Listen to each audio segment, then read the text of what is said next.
Okay, good morning students. Last time we have discussed about the stress as well as the strain. हमने stress की types देखी, strain की type देखी, क्या होती हैं, ठीक है. Today we will discuss about the some of the important phenomena that is called the Hooke's law. इसके बारे में डिस्कस करेंगे आज हम.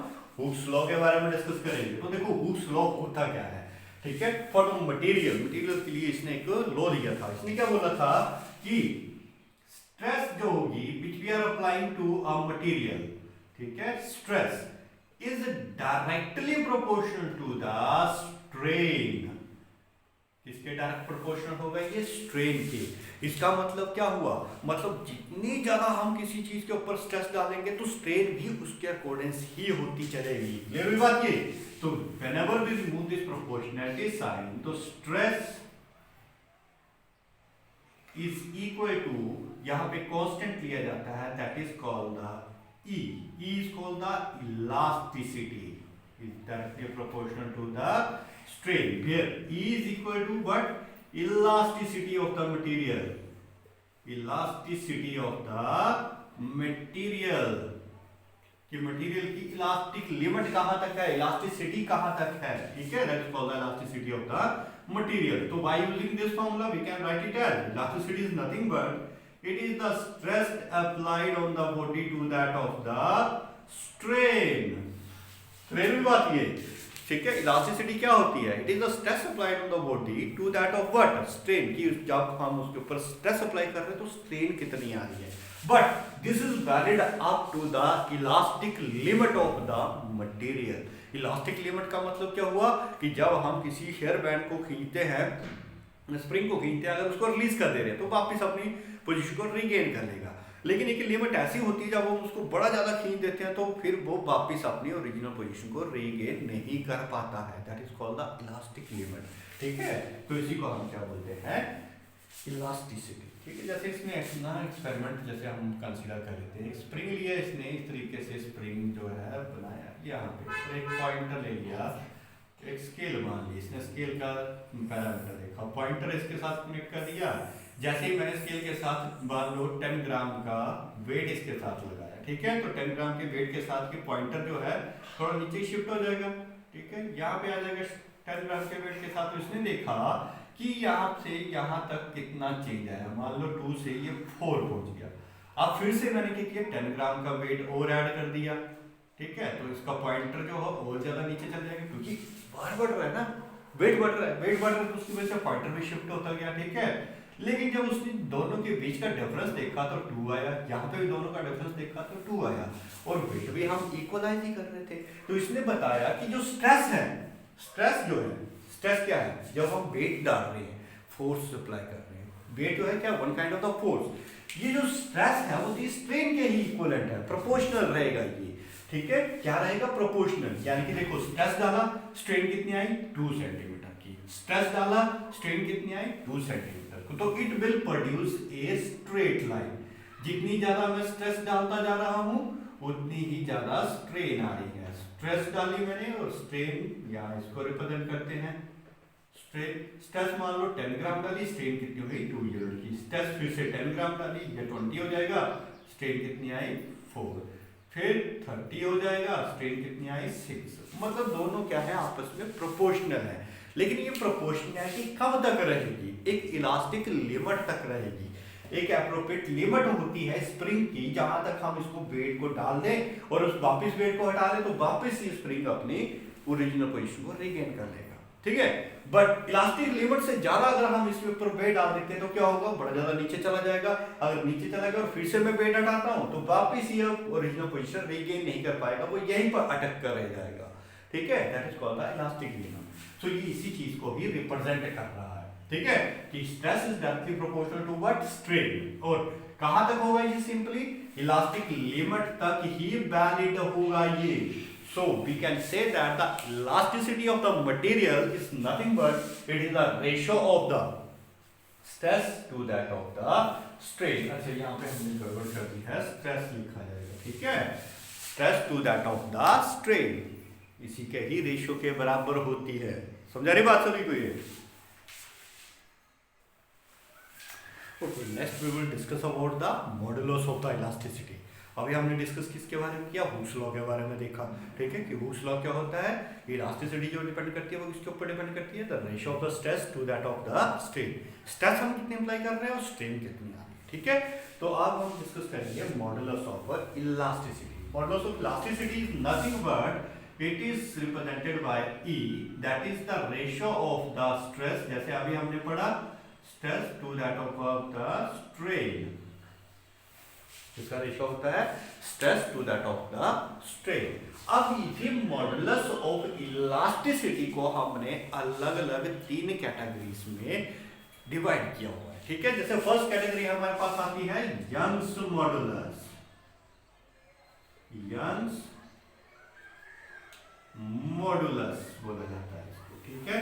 यंग्स मॉडुलस हम किसके लिए यूज करते हैं, that are represented for the solids. जो भी हमारे पास सॉलिड्स की अगर इलास्टिसिटी का पता करना है, जैसे मान लो स्टील है, आयरन है, अलग अलग इलास्टिसिटी होती है, ठीक है। That's why they are categorized in the different manners to make the different things, ठीक है। तो इन्हीं की इलास्टिसिटी का पता करना है कि हम कौन सी मटेरियल की इलास्टिसिटी ज्यादा है, कौन सी मटेरियल की इलास्टिसिटी कम है, ठीक है। तो उसके लिए हम किसका यूज करते हैं, मॉडुलस ऑफ इलास्टिसिटी। तो ये यंग्स मॉडुलस का यूज करते हैं, that is represented by y, इसे रिप्रेजेंट करते हैं y। It is the ratio of the, किसके बराबर होता है Young's modulus, that is the tangential stress, tangential stress, tangential stress नहीं होगा इसमें, sorry for that, nothing but tangential stress, that is the normal stress, that will be equivalent to the normal stress। आपने कितनी ज्यादा उसके ऊपर stress apply की है, to that of the tensile strain। क्या है, नॉर्मल स्ट्रेस। रेशो होता है किसके बारे का, किसका रेशो होता है, नॉर्मल स्ट्रेस का किसके साथ, tangential, sorry not tangential, tensile strain के। ये सारी टाइप्स हम लोगों ने स्ट्रेस और स्ट्रेन के बीच में पढ़ी हुई है, स्ट्रेस की टाइप से और स्ट्रेन की टाइप, तो उन्हीं के रेशियो हम यहाँ पे ले रहे हैं, ठीक है। तो देखो यहाँ पे यंग्स मॉडुलस का फॉर्मूला क्या बन जाएगा, इसके अकॉर्डिंग नॉर्मल स्ट्रेस को हम रिप्रेजेंट करते हैं फोर्स पर यूनिट एरिया से, और टेंसाइल स्ट्रेन को हम रिप्रेजेंट करते थे, याद होगा आपको, delta L upon what, L. तो यंग्स मॉडुलस का फॉर्मूला मेरे पास बन जाएगा y is equal to f into L upon delta L into A. This is the appropriate formula to find out the Young's modulus of the material। किसी भी material का Young's modulus कितना होता है, उसकी वैल्यू को फाइंड करने के लिए हम इस फॉर्मूले का यूज करते हैं। क्लियर होगी बात, जिस पर्टिकुलर मटेरियल का यंग्स मॉडुलस ज्यादा होगा, इसका मतलब क्या होगा, उसकी इलास्टिक लिमिट भी ज्यादा होगी, समझाए बात ही। तो यहाँ पे मतलब उस मटेरियल को खींचने के लिए हमें बड़ी ज्यादा फोर्स की जरूरत पड़ेगी। जैसे मान लो एक आयरन का पीस ले लेते हैं, एक आयरन का पीस ले लिया और एक रबड़ ले लिया मैंने, तो सेम लेंथ। आयरन के पीस को अगर मुझे स्ट्रेच करना है तो भाई मुझे तो बड़ी ज्यादा फोर्स की जरूरत पड़ेगी, और इसको अगर स्ट्रेच करना है रबड़ को, ठीक है, और ये आयरन ले लेता हूँ, रबड़ को स्ट्रेच करना है तो मान लो मेरे पास 10 ग्राम का ही फोर्स जो है काफी है, ठीक है, 10 न्यूटन की फोर्स, सॉरी 10 न्यूटन की फोर्स ही काफी है, इससे स्ट्रेच हो जाएगा थोड़ा सा, लेकिन आयरन थोड़ा स्ट्रेच होगा, इसलिए तो बड़ी ज्यादा मास, यानी कि यंग्स मॉडुलस आयरन का ज्यादा है और यंग्स मॉडुलस रबड़ का कम है। क्लियर होगी बात ये सभी को, this is the appropriate formula for the Young's modulus, ठीक है। सिमिलरली सेकंड आता है हमारे पास मॉडुलस ऑफ इलास्टिसिटी की सेकंड टाइप आती है, that is bulk modulus. Bulk modulus, अब बल्क मॉडुलस क्या है, बल्क मॉडुलस के बारे में हमने पढ़ा हुआ है, ठीक है। बल्क मॉडुलस हम किसके लिए यूज करते हैं, in case of the fluids, जब हमारे पास फ्लूइड्स होते हैं उनके लिए हम उनका यूज करते हैं। जैसे हमारे पास लिक्विड हो गया, गैसेस हो गई, उनकी इलास्टिसिटी का पता करने के लिए हम किसका यूज करते हैं, बल्क मॉडुलस का यूज करते हैं, and that is represented by the V। कुछ एक बुक्स में आपको ये K से भी रिप्रेजेंट कर देते हैं इसको, डजंट मैटर, दोनों में से कोई एक ले लो, ठीक है। तो bulk modulus represented by B, it is the ratio of, किसका रेशियो होगा, अरे ratio of the bulk stress, hydraulic stress, bulk stress to that of the, किसके इक्वलेंट होगा ये, ठीक है, रेशियो किसका होगा, वॉल्यूम स्ट्रेन, किसका रेशियो होगा, bulk stress to that of the volume strain ratio होता है। क्लियर हुई बात ये, ठीक है। तो इसको बल्क स्ट्रेस का फार्मूला क्या होता है हमारे पास, स्ट्रेस का फार्मूला हमने जैसे मैंने आपको बताया सभी के लिए फार्मूले क्या होते हैं, सेम होते हैं, लेकिन वॉल्यूम स्ट्रेन कितना होगा, अरे change in the volume to that of the original volume with a negative sign. Negative sign किसको इंडिकेट करता है, नेगेटिव साइन बताता है कि वॉल्यूम जो है रिड्यूस कर रहे हैं हम लोग। क्लियर हुई बात ये। तो यहाँ पे देखो जब इसको अरेंज करूंगा तो ये बन जाएगा F upon A, capital B ऊपर जाएगा और स्मॉल b नीचे आएगा, यहाँ पे भी the negative sign, that is the representation of the bulk modulus. किसको रिप्रेजेंट करते हैं, बल्क मॉडुलस। ये बताता है कि कौन सी गैस की इलास्टिसिटी कितनी ज्यादा है, समझ रहे बात ये, ठीक है। नेक्स्ट आता है हमारे पास, नेक्स्ट आता है third one, share modulus. Share modulus, share modulus की चीज होती है, शेयर मॉडुलस के बारे में हम रिप्रेजेंट कर देखेंगे। Shear modulus is nothing but it is represented by G, and क्या होती है shear modulus, tangential stress, tangential stress to that of the shear strain, shear strain। अरे हमने एक कंसेप्ट पढ़ा हुआ था ना इसे, क्या, जब हमारे पास एक कोई ब्लॉक है, उस ब्लॉक को अगर हमने इस तरीके से ऊपर वाले फेस से क्या किया हुआ, फोर्स अप्लाई की, तो इस ब्लॉक का फेस जो थोड़ा बहुत चेंज हो जाएगा, कुछ इस तरह से, ऐसे चेंज हो जाता है ना ब्लॉक का फेस,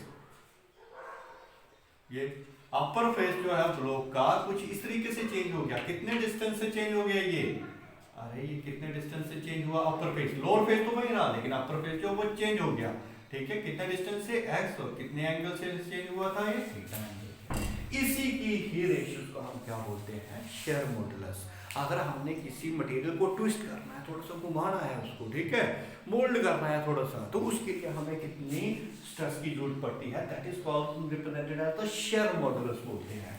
तो यहाँ पे टेंजेंशियल स्ट्रेस का फार्मूला क्या है हमारे पास, फार्मूला अगर आपको याद होगा तो किसके इक्वल था ये, फोर्स अपॉन एरिया। अरे स्ट्रेस सारे फोर्स अपॉन एरिया से ही रिप्रेजेंट होते हैं, अपॉन शेयर स्ट्रेन। यहाँ पे आपने देखा होगा शेयर स्ट्रेन के लिए हमने एक फार्मूला निकाला था, थीटा से रिप्रेजेंट किया था उसको। ये जो एंगल चेंज हो रहा है कितना हो रहा है ये, ठीक है, और ये थीटा की वैल्यू जो होती है that is nothing but x upon l, मतलब ये जो डिस्टेंस है इतना, और यहाँ पे इसका फेस जो था वो कितने डिस्टेंस का था, ठीक है, इसकी रेशियो होती है। तो इसको मैं सब्स्टिट्यूट कर दूं, f upon a upon x upon l, तो इसको जब अरेंज करेंगे तो मेरे पास ये बन जाएगा f upon a l upon x, that is called the shear modulus. Clear होगी बात, these are the important one, इससे रिलेटेड आपको न्यूमेरिकल्स पूछे जा सकते हैं, ठीक है। So this one is all about the modulus.